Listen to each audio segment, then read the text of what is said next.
Avanza la mañana y nos introducimos en algunos otros temas. Lo sucedido en la escuela 123 de Maroñas con hechos de violencia puso otra vez sobre la mesa esta problemática en los locales de enseñanza, y para analizar soluciones, cómo abordarlo, qué se puede hacer, vamos a recibir en esta jornada a Nilia Viscardi, que es directora de Derechos Humanos del CODICEN, es doctora en Sociología, especialistas en tema de educación, de violencia, de ciudadanía y de juventud. Bienvenida a Arriba Gente. Muchas gracias por la posibilidad de compartir este espacio para poder reflexionar sobre estas situaciones tan complejas que estamos viviendo en Uruguay. Un placer. Nilia, a propósito de lo sucedido en la escuela 123, ¿hay un antes y un después en este tipo de episodios o es algo que ya venimos arrastrando como sociedad? Bueno, me permito analizar lo que ocurre en la escuela porque estamos en este momento desde la Dirección de Derechos Humanos, en diálogo con las autoridades del CODICEN, poniendo foco. Nosotros veníamos acompañando una situación que ya había sido denunciada en el ámbito justamente de la Comisión de Lucha contra el Racismo y la Xenofobia.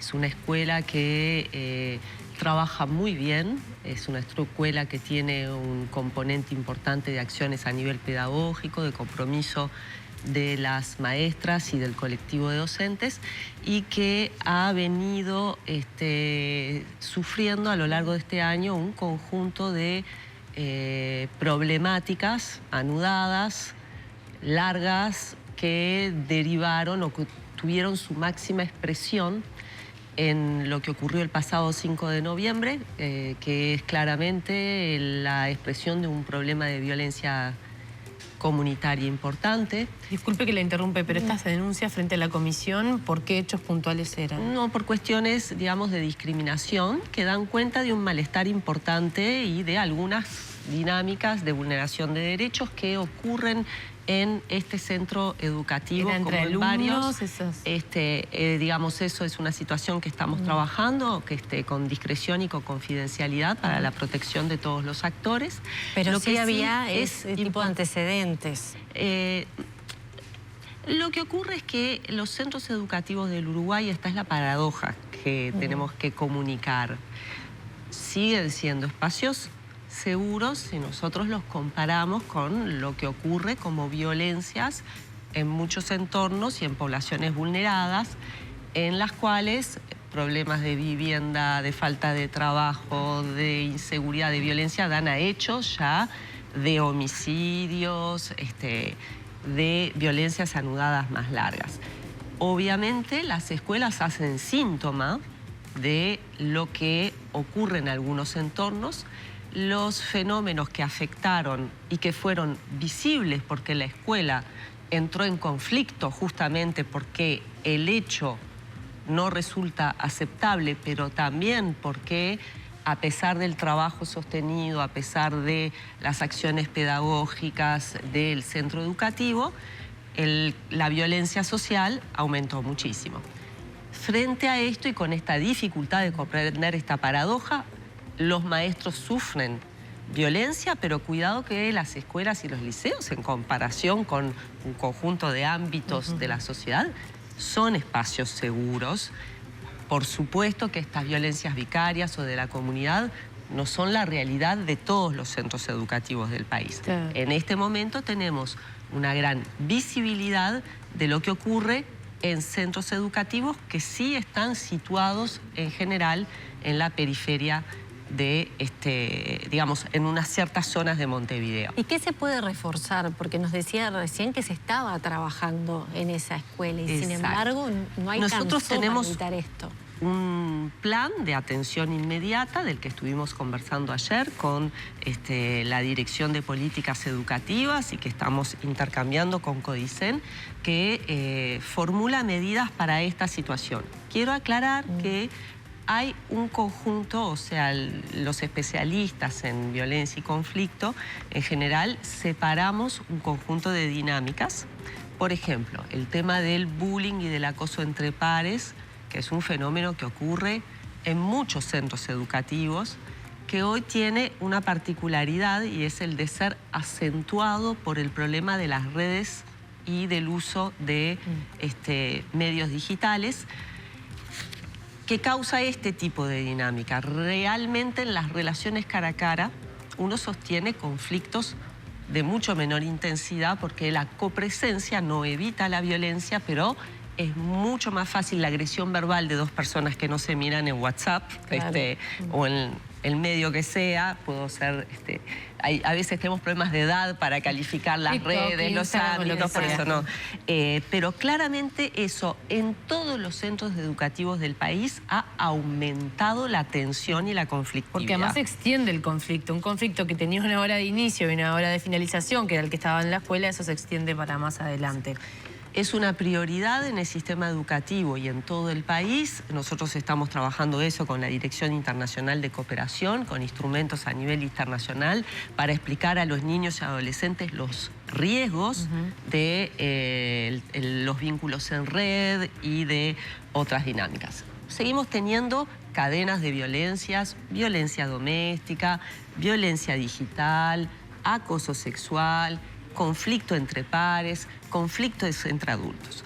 Lo que ha ocurrido en la escuela 123 tiene que ver con una complejidad, digamos, algunas de estas situaciones que están presentes allí, como pueden estarlo en otros lugares, o no todo es violencia en los centros educativos. Quiero recordar que ahora estamos hablando de lo que no funciona, pero podríamos muy bien tener una rica entrevista respecto de lo que funciona. Por ejemplo, en los centros educativos privados hay dos variables que no ocurren en los centros educativos públicos. En general, los centros educativos privados piensan la gestión y la resolución solo para ese centro. En educación pública tenemos que pensar la resolución del conflicto para todos los centros del país.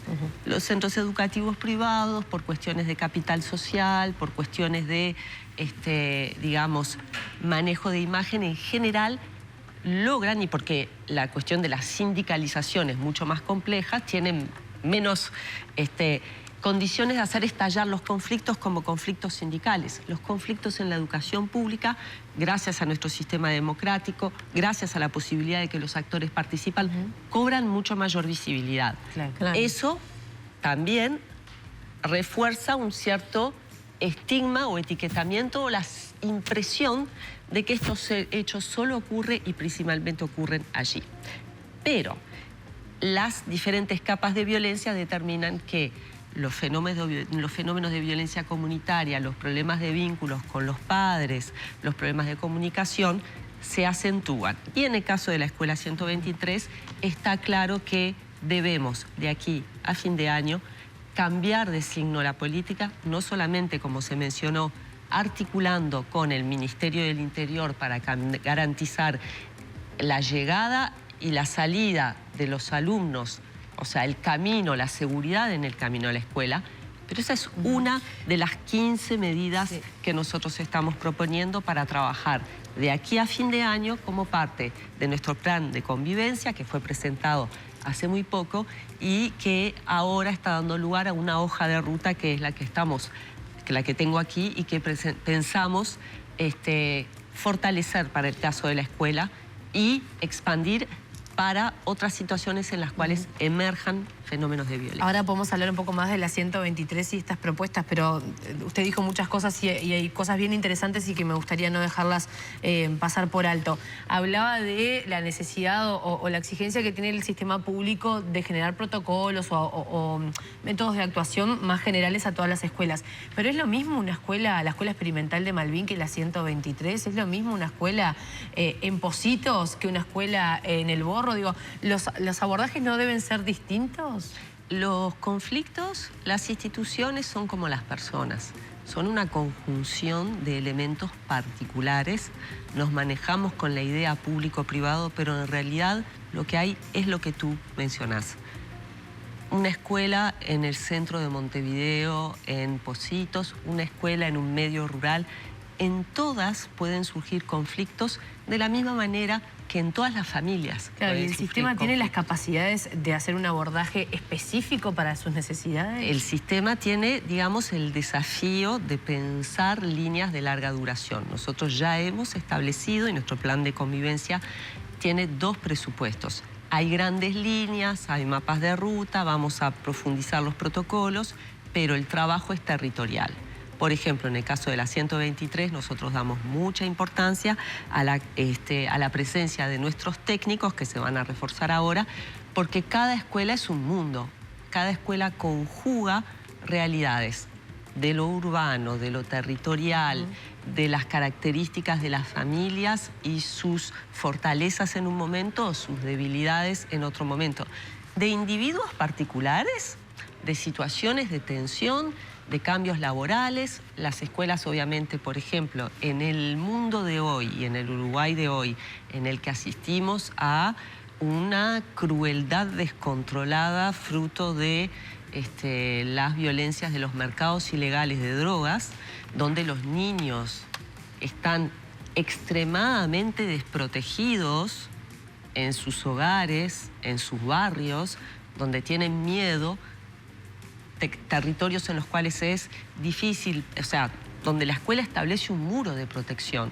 Queremos seguir consolidando ese muro para proteger a los niños, pero queremos tirarlo abajo porque nuestro objetivo a largo plazo es que exista una confianza entre los actores del centro educativo, los maestros y los docentes responsables de la educación y un cambio de la relación con el contexto, que en este caso es probablemente una de las mayores dificultades. Sí. Nuestro trabajo no es decir aquí no hubo, nuestro trabajo no es decir este es el responsable, nuestro trabajo es decir en este momento existen conflictos con los integrantes de la comunidad educativa, por lo tanto a partir de esta realidad vamos a llevar adelante un conjunto de baterías para lograr el objetivo de recomponer la relación.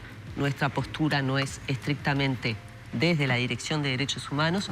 Por razones de política pública, obviamente no se puede apegar al punto de vista de un actor en concreto, sino que tiene que diagnosticar un problema y trabajar en el emergente, en la alerta, en la pacificación en este momento y, por supuesto, hacia adelante en la reducción de ese conflicto en particular. Si nosotros pensáramos que todos deseamos que disminuyan los niveles de violencia social, pero si nos escondemos atrás de la idea de que hay violencia en una comunidad que en general tiene por víctima adolescentes y jóvenes y por eso la tarea educativa ya no es posible, no vamos a tener sociedad, ¿sí? Por eso la educación sigue siendo, sobre todo en los contextos en los cuales la vulnerabilidad y la violencia hacen al retiro del Estado en su conjunto. En nuestra acción queremos enlazar con el trabajo que ustedes presentaban hoy del Ministerio de Salud Pública, que presenta propuestas colectivas para la salud mental. Perfecto, necesitamos ir atrás de eso para fortalecer la presencia de nuestra área de salud con sus equipos multidisciplinarios, pero además tener proyectos locales con actores locales para trabajar la salud mental. Bien, vayamos a lo concreto de la 123. ¿Qué es lo que se va a hacer puntualmente en estas semanas? ¿Cómo se está trabajando y cuáles son los cambios? Empecemos por los vecinos. Vamos a fortalecer el diálogo con todas las instancias interinstitucionales, Ministerio de Salud Pública, Ministerio del Interior. Esperamos tener algún diálogo con el Ministerio de Vivienda Social, Intranep, División de Salud, Codicen, y cooperación internacional, los trabajos específicos con UNICEF, con UNFPA. Vamos a sacar adelante las guías que estamos trabajando con la Dirección de Cooperación Internacional vinculadas a prevención del ciberdelito y del acoso en redes, desde lo que tiene que ver con nuestra dirección en concreto. Ya veníamos proponiendo, y ahora los vamos a acelerar, talleres de trabajo por los problemas de discriminación y de acoso y exclusión que se están viviendo. Vamos a recuperar el diálogo. Obviamente vamos a estar de cerca con el Ministerio del Interior, pero esto ya se ha dicho, no es novedad, para que exista patrullaje en la zona y seguridad en los horarios más complejos. El trabajo con la gente pide presencia del Ministerio del Interior. Esto es personal, a mí me parece importante la tarea de patrullaje y de cuidado exterior. A lo largo de 20 años de trabajo me consta que la presencia de efectivo policial en los centros educativos puede generar otras violencias. En caso de que haya presencia policial, tiene que ser un personal sumamente capacitado, porque las lógicas de seguridad y policiales no son lógicas pedagógicas. Por eso se habla de la policía comunitaria y de reforzar la tarea en el entorno de los centros educativos. Pero actualmente, ¿hay personal?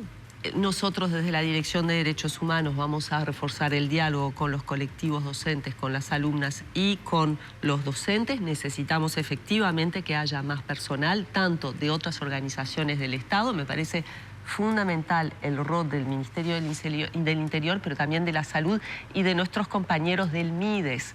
Fue fundamental durante muchos años el trabajo que los actores del MIDES hicieron a nivel de redes familiares y de trabajo con jóvenes.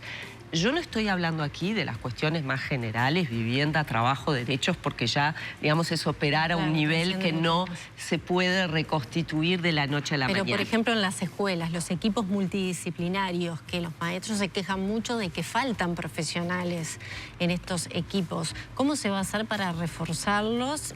¿Hay recursos suficientes?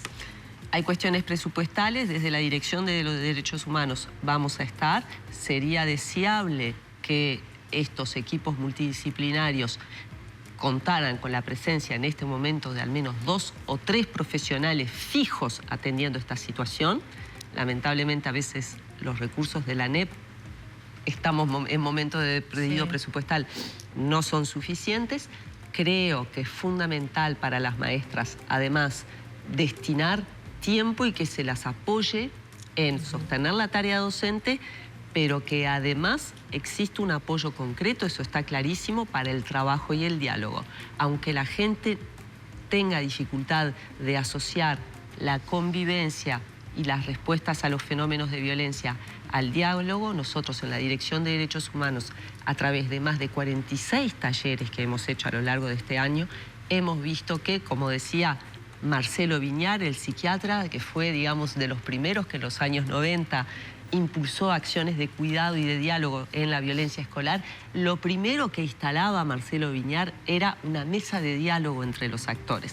Cuando empezamos a hablar y escuchamos a los adolescentes, a los jóvenes, podemos precisamente hablar de diferentes cuestiones. Planificar el verano educativo, planificar actividades colectivas, son las propuestas que nosotros tenemos.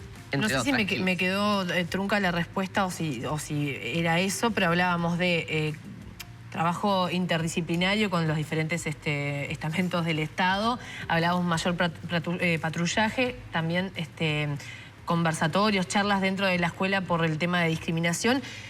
Preguntarle si hay algún otro punto más en el que estén pensando para esta escuela y también consultarle cómo dialogan los padres en esto, porque acá estamos hablando de una situación que empezó entre alumnos, pero que en realidad quienes entraron a la escuela de manera violenta son los padres. Tenemos en nuestra sociedad una presencia de conflictos y una cierta tendencia que tuvo visibilidad en la Escuela 123, pero que de la que tenemos a través de la Dirección de Derechos Humanos registro en todo tipo de centro educativo, que tiene que ver con algo muy difícil y es un desafío que nosotros, democrático, que debemos relevar y que mezcla dos cosas: la falta de confianza en las instituciones frente a los conflictos en la educación, que hace que cuando hay un conflicto que además circula y se expone enormemente a toda velocidad, porque al desencuentro, a la mala mirada y a la discusión que antes ocurría en la escuela,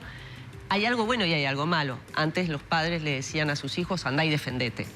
Hoy tenemos cosas que ya no existen, no toleramos la violencia, queremos enseguida, y está bien, que haya protección. Tenemos impaciencia, porque miren que la impaciencia en la red y la necesidad de resolver algo en 2 segundos acentúa la violencia, no permite la reflexión y acelera la velocidad. Sumado, y eso es lo que tenemos que recomponer en la Escuela 123, esta tendencia de padres que hacen justicia por mano propia, no es patrimonio de esta escuela. toma visibilidad en este centro educativo, pero registro Es un hecho social imágenes de estos tiempos. lo tenemos en todos los contextos socioeconómicos.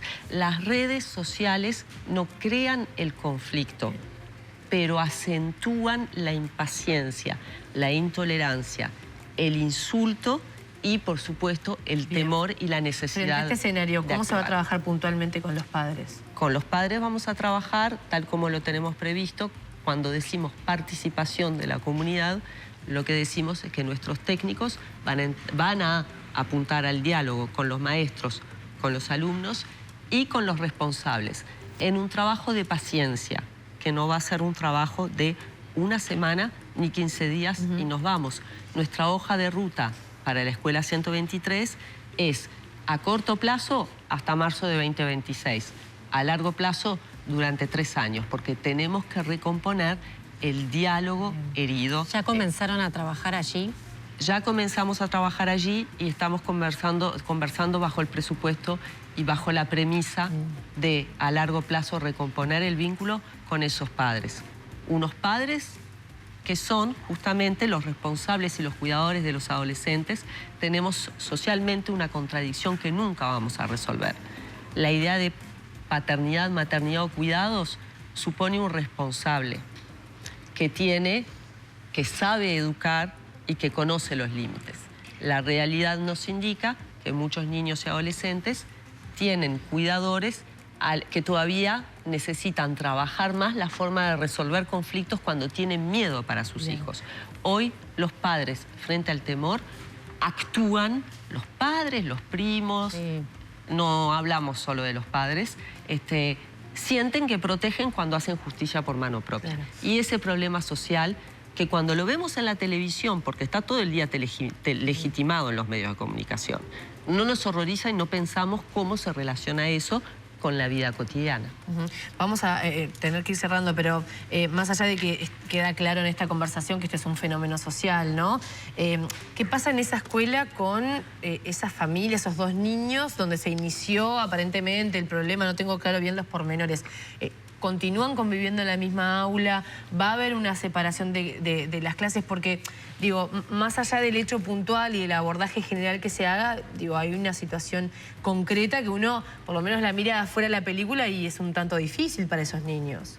Como todas las situaciones que las escuelas resuelven absolutamente todos los días, por eso los centros educativos piden más recursos y más apoyo, porque para trabajar con esos niños traumatizados que tienen miedo, con esas maestras y maestros traumatizados que tienen miedo y con esos padres traumatizados que tienen miedo, necesitamos la atención inmediata y los equipos multidisciplinarios están presentes. En este momento hay una reunión en educación primaria a la que voy a ir rápidamente en cuanto termine esta entrevista para ver las acciones concretas de protección que ya están en acción para estos niños.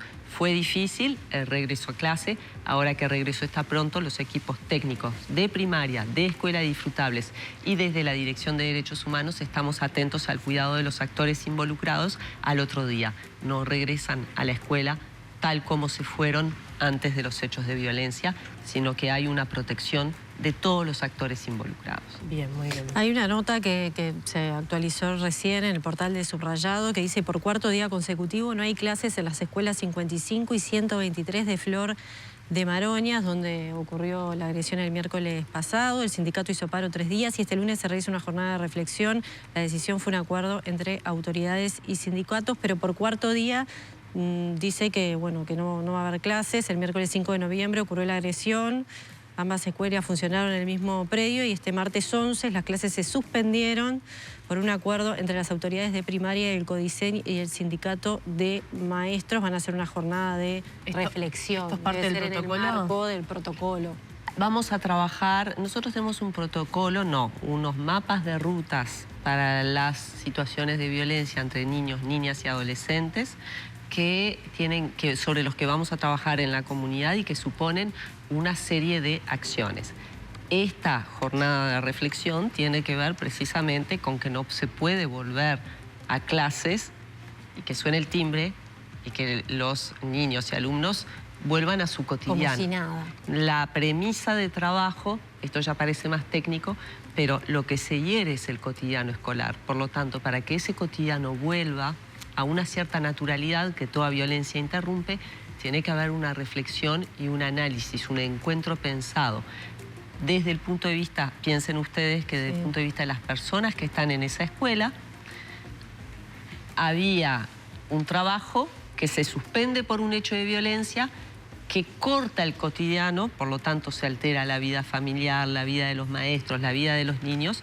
Sería insensato, para volver a entrar a clase, que se entrara a la escuela como si nada hubiera ocurrido. ¿Cuándo vuelven a clases en estas escuelas? Supongo que se está decidiendo en estos momentos. Yo no puedo dar la información, sí, que la divulgarán las autoridades correspondientes. Recuerden que yo soy la directora de la Dirección de Derechos Humanos, pero las decisiones respecto del cotidiano, de las maestras y de la van a tomar las autoridades, y en este momento hay una reunión por ese tema, por lo cual estimo que se informará desde la autoridad que corresponde sobre las decisiones que se tomen en la Escuela 123. Muy bien, Nilia Estamos Viscardi. a disposición para trabajar. Viscardi, directora de Derechos Humanos del CODICEN, muchas gracias por haber venido a Arriba Gente y despejarnos todas estas dudas. Gracias a ustedes por el espacio.